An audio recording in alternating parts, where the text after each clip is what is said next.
오늘부터 이번 주부터 새로운 말씀 시리즈를 시작하려고 해요. 복음의 서사시라는 시리즈를 시작하려고 합니다. 성경에는 수많은 인물들이 나옵니다. 그 인물들은 수많은 사건을 일으키고 또 많은 이야기들이 엮여져 있죠. 그 수많은 사람들과 사건들과 이야기들을 하나로 엮어낼 수 있는 커다란 줄기가 성경에는 있습니다. 성경을 관통하는 하나의 줄기가 있는데 그 줄기가 무엇이냐면 우리를 구원하여 하나님의 나라 천국을 이루시려고 하시는 하나님의 영원하신 작정, 목적이 그 성경을 관통하고 있습니다. 그래서 이 성경에 나오는 각각의 인물들이 겪는 사건들이나 이야기들은 그 하나님의 구원 역사, 하나님의 계획과 하나님의 목적을 우리에게 보여주는데 각각 이야기들은 기여를 합니다. 그래서 이번 주부터 성경 곳곳에 새겨져 있는 하나님께서 보여주셨던 그 복음의 조각조각들을 한번 찾아보려고 해요. 그래서 그 속에서 하나님은 복음을 어떻게 제시하셨는지 또 무엇으로 우리에게 도전을 주시는지 살펴보고자 합니다. 그리고 그 말씀 속에서 이렇게 울려 퍼지고 있는 복음의 그 대서사시를 이렇게 우리 한번 들어보려고 해요. 그래서 오늘 그 첫 번째 시간으로 나일강에 띄어진 복음이라는 제목으로 말씀을 나누기 원합니다. 애굽으로 야곱의 아들들 가족들이 내려옵니다. 요셉을 미리 보내셔서 요셉을 총리가 되게 하시고 또 야곱의 그의 형제들이 이제 애굽 땅으로 내려와서 그곳에 정착을 하게 됐지요. 그래서 한 450년 정도가 흐르게 되는데 그 기간 동안에 그 이스라엘 백성들은 굉장히 번성합니다. 그리고 많은 수를 이루게 됩니다. 내려올 때는 75명이 내려왔지만 이제는 장정만 200만 명 맞나? 200만 맞아요? 400만 명, 200만 명. 장정만 200만 명이 되는 대민족을 이루게 되거든요. 그런데 문제는 무엇이냐면 요셉을 알지 못하는 바로가 새롭게 정권을 잡게 됩니다. 그러니까 이집트에 새로운 정권이 들어선 거예요. 그래서 애굽 요셉이 총리하던 시절에 그 왕조가 사라지고 새로운 왕조가 들어서게 되었습니다. 그 새로운 왕조가 들어서자마자 이제 나라를 어떻게 통치할 것인가, 어떻게 정권을 유지할 것인가 한번 살펴볼 거 아닙니까? 그런데 이 바로가 가만히 보니까 이 히브리 사람들이 두려운 거예요. 왜? 인원이 너무 많아. 만약에 외부에서 적이 쳐들어왔을 때에 이 히브리 사람들이 반란을 같이 일으킨다면, 같이 공격한다면 외부의 적과 내부의 적을 동시에 싸워야 하기 때문에 바로에게는 적지 않은 부담이 되었어요. 그래서 바로는 이 히브리 사람들을 그냥 두면 안 되겠다라고 마음을 먹고 이제 괴롭히기 시작합니다. 그래서 람세스라는 거대한 도시를 건축하는데 이 히브리 사람들을 동원하기 시작해요. 그래서 그들에게 고된 노역을 시켜서 그들의 마음 가운데에 뭔가 반란을 일으키고 바로의 정권을 무너뜨리려고 하는 그런 생각의 싹을 잘라버리려고 하는 거예요. 그래서 단지 괴롭게 해서 육신이 힘이 없게 만드는 거, 피곤하게 만드는 것이 아니라 그들에게 노예 근성을 심어주는 거예요. 너희들은 나의 노예들이야. 그 마음을 그들의 마음속에 깊이 새겨 놓으면 이들이 감히 나에게 반역하거나 나를 공격하지 못할 거다라고 생각합니다. 그런데 아무리 그들을 괴롭게 노역을 시켜도 그 아이들, 그 민족이 불어나는 것을 막을 수가 없었어요. 그래서 이거 안 되겠다. 다음 방법을 써야지. 다음 방법이 뭐였냐면 산파들에게 명령을 내립니다. 남자아이를 낳으면 죽여버려라 라고 산파들에게 명령을 합니다. 그런데 히브리 산파들은 1장의 말씀에 보면 바로보다 하나님을 더 두려워하여 바로의 명령을 거역했다라고 나와요. 그래서 남자아기가 태어나도 아기들을 죽이는 일을 거부합니다. 바로가 산파들을 불러다가 야 죽이라고 그러는데 왜 안 죽였어? 물으니까 이 히브리 여인들이 얼마나 건강한지 제가 가기 전에 이미 아기를 낳아버려서 못 죽였습니다. 그래서 바로의 두 번째 계획도 실패하고 안 되겠다. 이제 최후의 수단으로 이제 무조건 남자아이를 놓으면 나일 강가에 던져버려라. 죽여버리라는 거죠. 그래서 더 이상 히브리 민족이 더 불어나는 것을 허용하지 않기로 계획을 세웁니다. 근데 이 히브리 백성들의 남자 아기들이 더 이상 태어나지 못하게 한다. 태어났을 때 바로 죽여서 더 이상 살아있지 못하게 한다라는 것은 단지 그 민족의 출생 수를 줄이고 민족의 숫자를 줄이는 것 이상의 의미를 가지고 있어요. 이게 어떤 의미를 가지고 있는지 살펴보려고 하면 창세기 3장으로 가야 됩니다. 창세기 3장 15절 말씀 한번 같이 읽어봅시다. 시작. 내가 너로 여자아이와 원수가 되게 하고 내 후손도 여자의 후손과 원수가 되게 하리니 여자의 후손은 내 머리를 상하게 할 것이요 너는 그의 발꿈치를 상하게 할 것이니라 하시고. 아멘. 아담과 하와가 뱀의 유혹에 넘어가서 타락하게 되죠. 하나님께서는 그 타락한 아담과 하와를 향하여서 그들을 어떻게 구원하실지에 대한 계획을 말씀해 줍니다. 이 구절을 원시 복음이라고 부르기도 해요. 가장 최초에 주어진 복음이기 때문입니다. 이 복음에서 하나님께서 누구를 약속하시죠? 여자의 후손. 맞아요. 여자의 후손이 뱀의 머리를 상하게 할 것이다 라고 하면서 우리는 그 여자의 후손이 누군지 알죠? 누구예요? 예수님이죠. 그러나 이때는 모르는 거예요. 여자의 후손이 뭐지? 되게 막연했어요. 그래서 하와가 그 아들 낳았을 때에 얘인가? 얘를 통하여서 하나님이 구원을 역사를 하실려나? 라고 생각할 만큼 굉장히 그 실체에 대하여서는 알 수가 없었어요. 하나님께서는 어쨌든 이 원시 복음을 통하여서 여자의 후손을 통하여서 인류를 구원하실 계획을 말씀하셨지요. 그 아담과 하와에게 하셨던 그 약속이 노아에게로 이어지고요. 노아에게서 아브라함에게로 이어집니다. 믿음의 조상인 아브라함. 아브라함이 이삭과 야곱을 낳고 야곱의 후손들이 지금 히브리 민족, 이스라엘 백성 민족을 이루었잖아요. 그래서 하나님께서 약속하신 이 여자의 후손의 약속이 지금 어디까지 와 있는 거예요? 이스라엘 백성들에게까지 와 있는 거예요. 그런데 이 히브리 백성들, 히브리 민족의 아이들을 멸절시킨다는 것은 그러면 무슨 의미를 가지겠습니까? 여자의 후손이 끊어질 위기가 이들에게 닥친 거예요. 그런 의미에서 이 바로는 그 선악을 알게 하는 나무의 열매를 먹도록 유혹했던 뱀과 같은 존재거든요. 바로는 자기의 정권을 유지하기 위한 요량이었는지는 모르겠지만 아마 사탄이 그 뒤에서 역사했겠죠. 사탄이 너 히브리 민족 저 사람들 계속 버려두면 나중에 큰 민족이 돼가지고 너 위협할 거야. 너 쫓겨날지도 몰라. 저 그대로 두면 안 돼. 라고 바로에게 속삭였지만 그러면 사탄의 진짜 의도는 무엇이었냐? 하나님께서 약속하신 그 여자의 후손이 이 민족에서 태어나지 못하게 하려는 그 사탄의 계획이 그 뒤에 숨겨져 있는 거예요. 그래서 나일강에 남자아이를 던지라는 이 바로의 명령은 여자의 후손을 끊어냄으로써 하나님의 구원 역사를 끊어내려고 하는 사탄의 계획이 그 가운데에 숨겨져 있는 것이지요. 그런데 아담과 하와는 뱀의 유혹에 넘어가서 속고 말았는데 이 바로의 계획, 바로를 통한 사탄의 계획에 반기를 드는 용감한 여인들이 있었던 거예요. 첫 번째는 말씀드렸던 것처럼 히브리 산파들, 하나님을 경외함으로 바로의 명령보다는 하나님을 두려워했던, 그래서 아기들을 죽이지 않았던 그 히브리 산파들을 통하여서 한 번 계획이 무산되고, 두 번째는 이 모세의 어머니인 요게벳을 통하여서 한 번 더 무너지게 됩니다.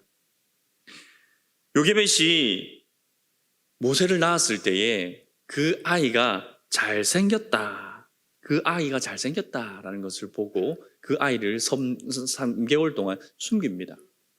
이 잘생겼다라는 것은 언제 사용된 단어이 있냐면 하나님께서 천지를 창조하실 때에 창조된 모습을 보고 심히 좋았더라 할 때 그 좋았다라는 거 히브리어와 똑같은 단어입니다. 그러니까 이 요게벳은 누군들 자기 자식이 다 잘생겨 보이지. 그런데 단지 그냥 내 새끼니까 이뻐 이런 것을 넘어서서 아마도 요게벳은 이 아이에게 뭔가 특별한 점이 있다는 것을 간파하지 않았을까라는 생각을 해봅니다. 그래서 요게벳은 그 아기 모세를 3개월 동안 숨기죠. 근데 아기가 점점 크니까 3개월 지나면 처음에 아기 태어나면 계속 잠만 자거든요. 자다가 먹다가 자다가 먹다가 계속 자요. 근데 이제 3개월 정도 되면 이제 제법 울기도 하고 소리를 내기 시작합니다. 그러면 더 이상 아기를 숨길 수 없게 된 거예요. 아, 어떡하지? 그러다가 요게벳은 작은 갈대를 엮어서 상자를 만듭니다. 그리고 거기에 역청을 바르고 나무 진액을 발라서 물이 새지 않도록 잘 준비합니다. 그리고 나일강에 이 아이를 담아 띄웁니다. 여기서 성경에 오버랩 되는 장면 기억나는 거 없어요? 상자에 역청을 바르고 물에 띄웠어. 방주. 맞아요. 노아의 방주. 갈대 상자라는 단어, 히브리가 테바인데요. 이 단어가 딱 2번 사용돼요. 노아의 방주를 지칭할 때 이 테바가 쓰이고, 또 모세를 담았던 이 갈대 상자, 이 상자를 테바라고 칭합니다. 그러니까 성경은 이 테바라는 단어를 들었을 때에 이 2가지가 서로 오버랩되도록 하나님께서는 계획하신 거예요. 모세를 테바에 태웠다고? 그때 우리가 생각해야 될 것은 악으로 관영한 그 세상을 심판하시기 위해서 하나님께서 홍수를 일으키셨을 때에 경건한 사람인 노아의 가족들을 구원하시기 위한 하나님의 그 구원 역사를 기억하도록 성경은 이렇게 장치를 해놓은 거예요. 하나님께서 하나님께서 노아를 홍수 가운데 건지셨던 것처럼 이제는 모세를 그 방주에, 그 갈대 상자에 넣어서 그를 구원하시는 일을 행하고 계시는 것입니다. 바로는 자기의 명성을 떨치기 위해서 또 자기의 정치적 목적을 이루기 위해서 어마어마한 도시를 건축하고 있어요. 그런데 요게벳은 그 아기의 생명을 살릴 수 있는 조그마한 갈대 상자를 만들었습니다. 막강한 권력을 가지고 있는 그 바로에 비하여서 이 요게벳은 너무나도 나약한 존재, 가련하게 보이는 자기의 아기를 나일강에 던져야만 했던 그런 너무 슬픈 운명을 타고난 여인이 이 2가지가 선명하게 대조되고 있는 거예요.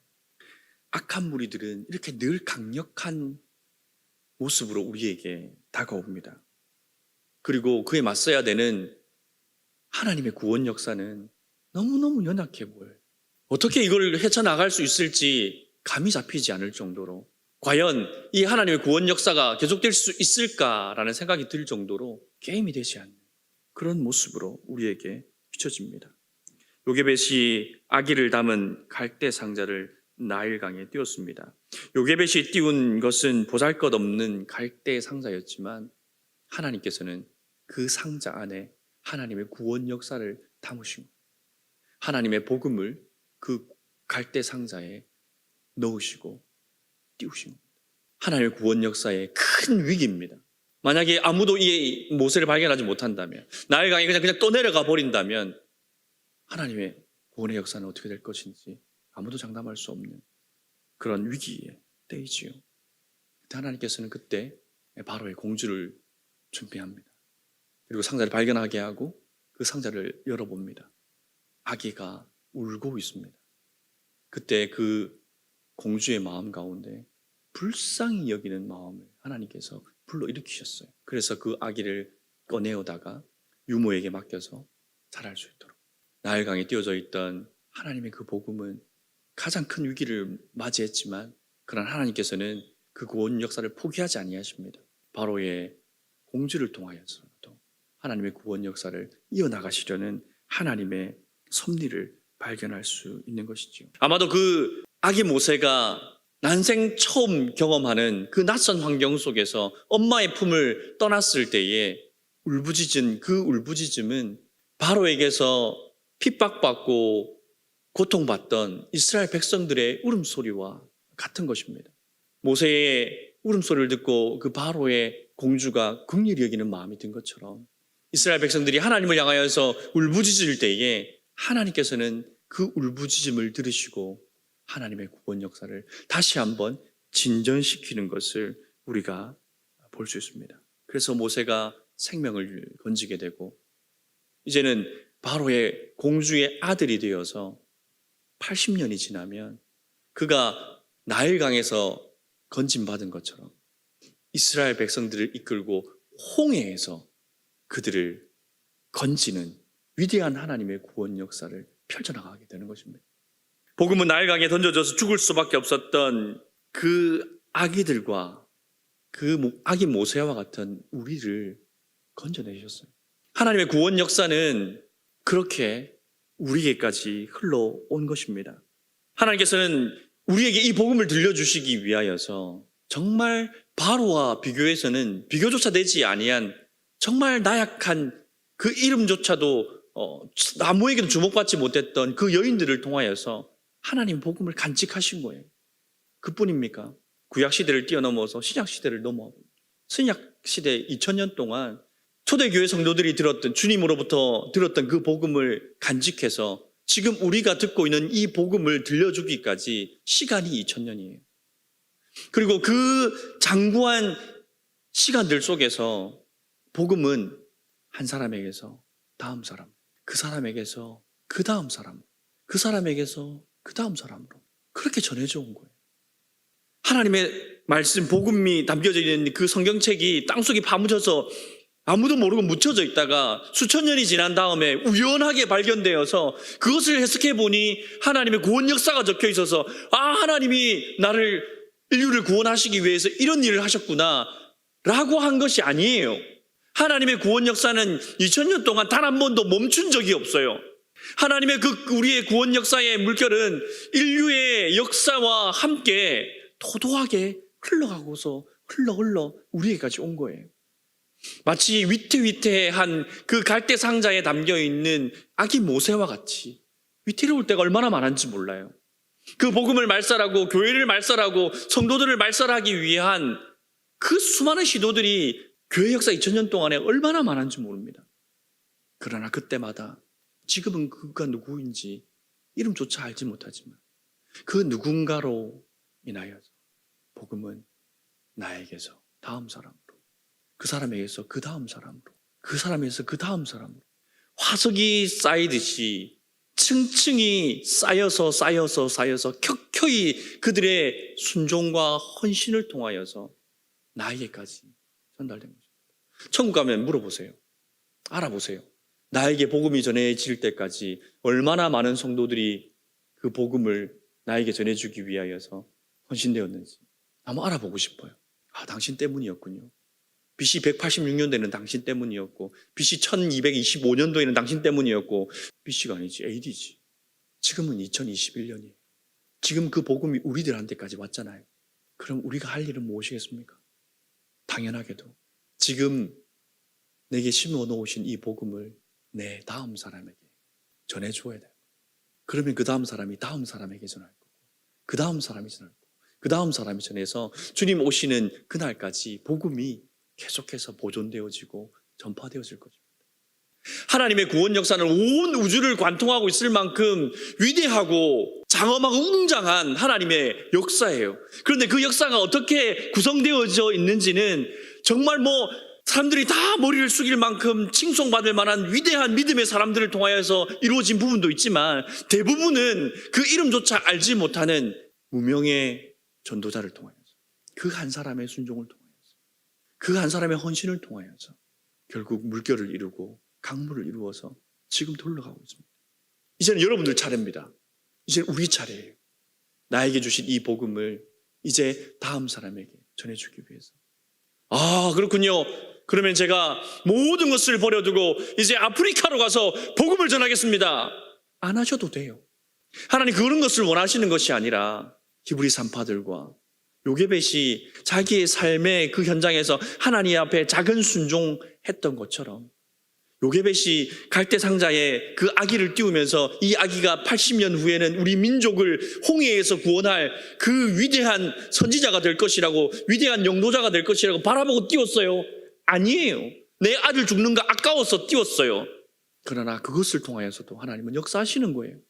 그러니 여러분들 삶 가운데 아무리 작은 것이라도 그것이 나중에 어떤 결과를 불러올지는 모르는 거예요.